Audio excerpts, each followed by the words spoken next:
Assalamualaikum warahmatullahi wabarakatuh.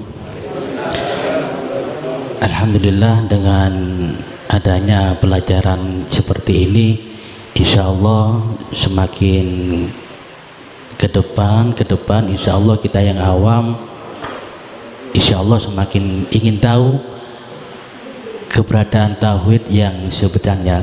Di sini saya ingin bertanya, yang Kiai tadi sampaikan semua itu adalah Rasulullah atau utusan Allah, dan pada intinya semua itu kita kesini itu digerakkan oleh Allah. Kalau semua makhluk itu digerakkan oleh Allah, termasuk apakah seorang yang berbuat maksiat atau zina, mencuri, apakah itu juga termasuk salah satu yang digerakkan oleh Allah, yang pada intinya kita masuk ke rukun iman yang berbunyi khairihi wa syarihi minallah. Seperti itu. Terima kasih. Wassalamualaikum warahmatullahi wabarakatuh. Waalaikumsalam warahmatullahi wabarakatuh. Jawaban saya tidak dan iya. Kalau saya memakai kaidah di dalam tauhid la ilaha illallah, dan ini juga sudah ada dasar langsung Quran, bahwasannya perkara yang baik datangnya dari Allah. Bila mana perkaranya yang jelek, maksiat, datangnya dari nafsumu sendiri. Berarti ini dari sisi kacamata syariat tidak. Atas pertanyaan sampean tadi tak jawab tidak, teko nafsumu dewi. Satu. Tapi saya tidak mungkin menoleh satu kacamata saja. Saya juga harus memakai kacamata yang berikutnya. Kacamata la syarikalak. Janganlah kau menyekutukan Allah dengan sesuatu apapun, ya. Jangan. Wa yusyrik, dan janganlah kau menyekutukan Allah birabbi ahada. Jangan. Bagaimana ketika maksiat di situ kita katakan itu datangnya juga dari Allah? Ada prosesnya, Pak. Iya tak enggak, iku sih kebingungan nih. Titik tul, Anda tidak akan pernah la syarikalak. Anda tidak akan menyekutukan Allah, Anda tidak akan mamang iman sampai hakul yakin tatkala panjenengan itu sudah duduk di muraqabah dan musyahadah, khususnya musyahadah, baru mengatakan apa yang dikatakan baik, taat atau maksiat itu datangnya hanya dari Allah. Kok bisa prosesnya bagaimana sih? Gini, Pak, kita mengatakan ikut taat, itu maksiat, itu kan dari kacamata hukum syariat, toh, Pak. Mencuri dari saat itu mengatakan maksiat, berzina maksiat, sihta. Kita tadi sudah sepakat bahwasanya hidup itu hayat, itu sifat wajibnya Allah. Tanpa hidup itu apa bisa terjadi perkara yang kita sebut maksiat? Tidak bisa. Tidak bisa, Pak. Oleh karena kita memandangnya ainul basyirah itu terhadap hidup, maka disitulah tidak ada sebutan taat dan maksiat yang disebut secara syar'i. Apa? Jaiz, wenang Allah. Cuman yang perlu dipertanyakan, mengapa Allah memenangkan? Wenang lho gak menangno. Apa bahasa Indonesiane wenang itu? Sakarepe bahasa, gak bahasa Jawa niku. Kuasa. Mengapa Allah itu kok ya menguasakan, artinya berkuasa menghendaki hamba yang disesatkan dan hamba yang diberi petunjuk? Apakah Allah tidak adil? Justru iku nduduna sifat kuwasa lan adile Allah.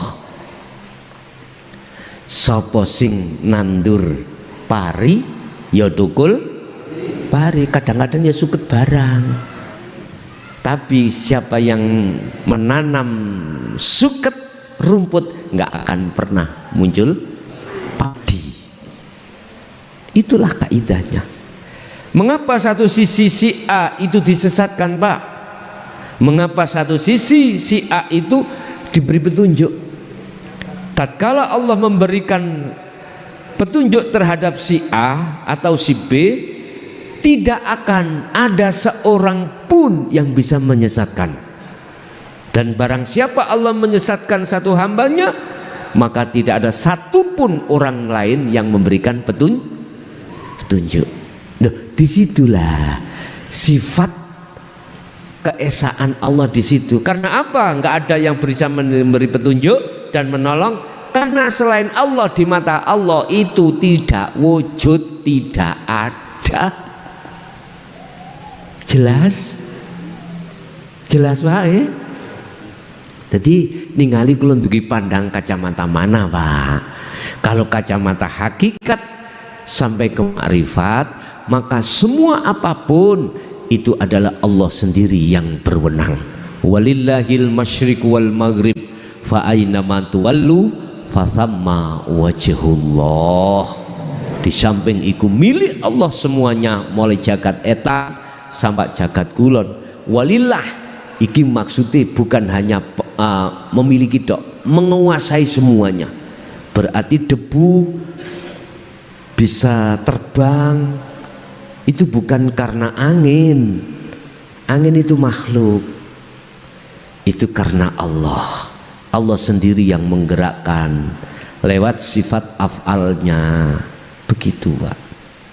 Berhubung kita melihat makhluknya, akhirnya kita yakin debu bisa terbang karena angin. Akal, kita memakai akal. Kalau tidak ada angin, ya pasti debu tidak akan pernah berterbang. Sekarang kalau kita memakai akal saja, suatu saat Allah menghadapkan di luar akal, munting boten sampean, jelas munting.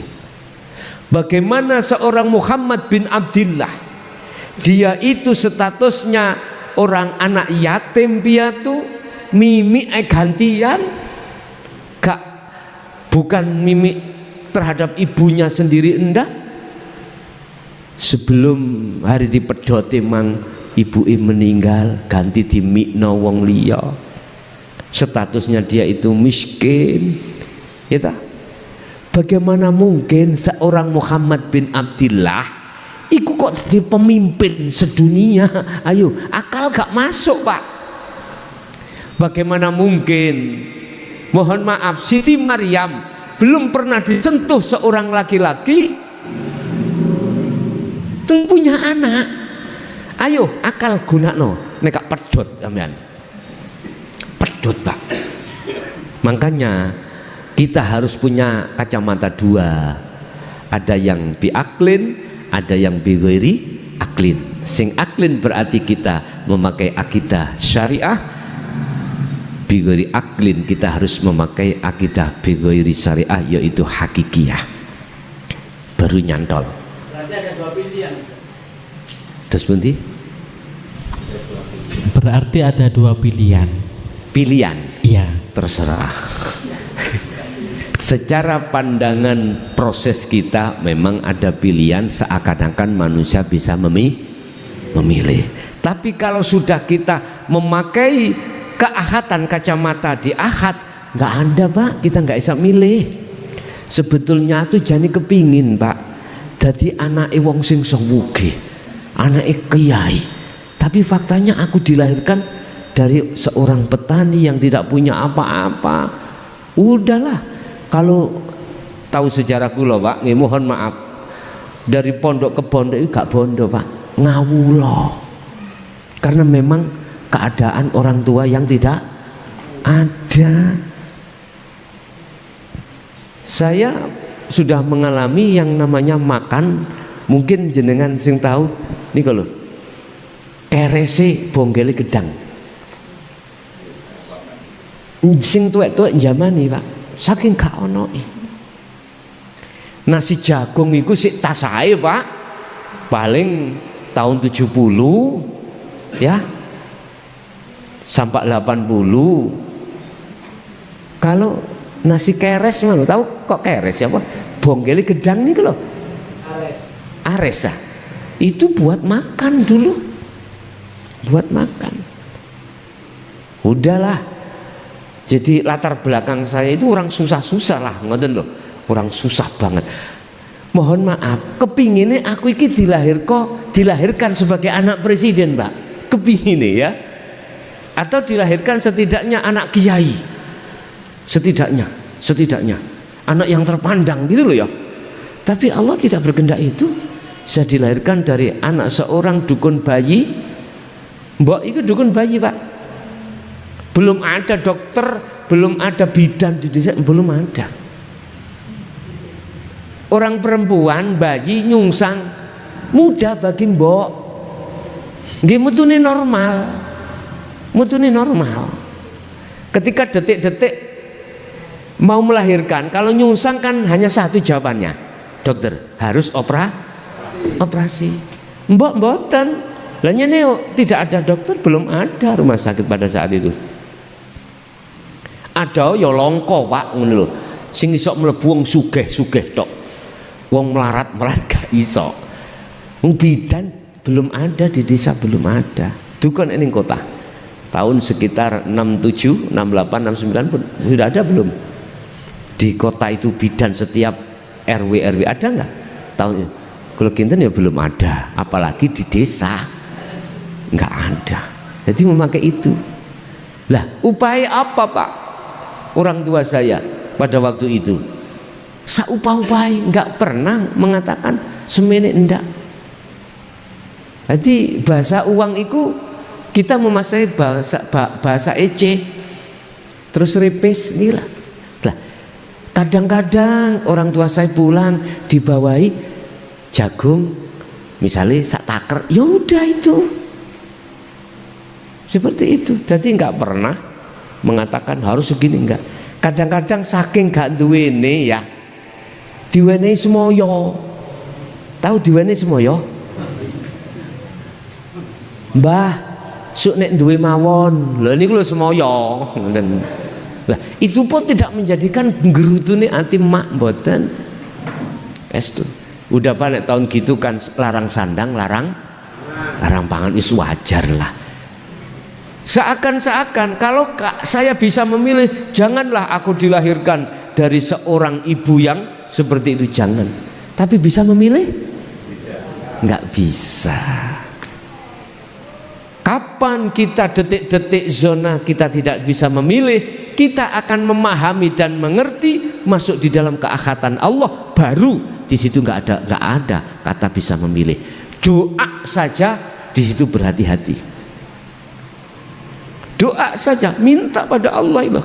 Beliau itu sangat berhati-hati. Lebih baik tidak.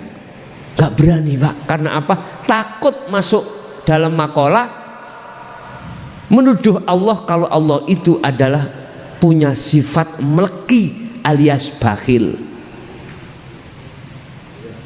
Seperti itu. Beliau kalau sudah ada di situ, kita masih di tauhid la ilaha illallah, ya tawarus njaluk, tawarus gak njaluk nek iso ambek nangis, bila perlu ambek golong.